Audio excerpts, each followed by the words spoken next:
Don't do it if the numbers don't make sense, right? It doesn't make sense to take a debt that you have, right? In most cases, in a lot of states, I know in the state of California with debt in general, once it is in collections, we're not, there was a time we can add interest to the account unless you have a judgment. You're not able to, and don't quote me on this, but I believe you're not able to add interest on the account.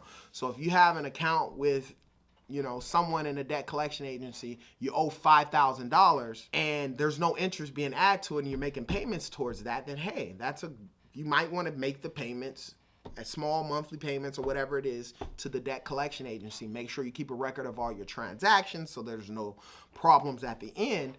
But you make your transactions through there, then you have a paper trail and a record and you're doing it. Now, if you're calling that same debt collection agency, right?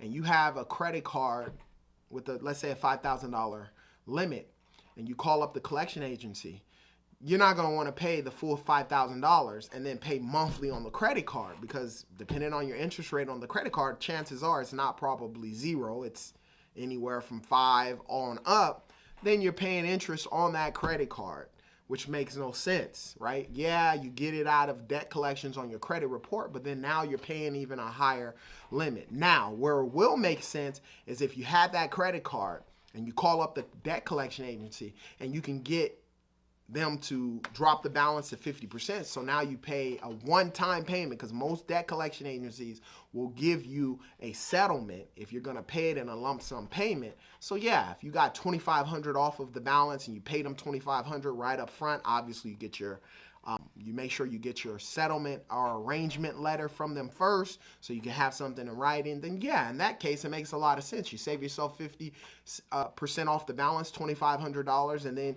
if you do have an interest on that credit card and you're paying in monthly payments or whatnot, it makes a lot of sense if those numbers make sense. But it doesn't make any sense to pay a whole, $5,000 on a credit card when it was with the debt collection agency and there was no interest added on the account. So that is the key with regards to it.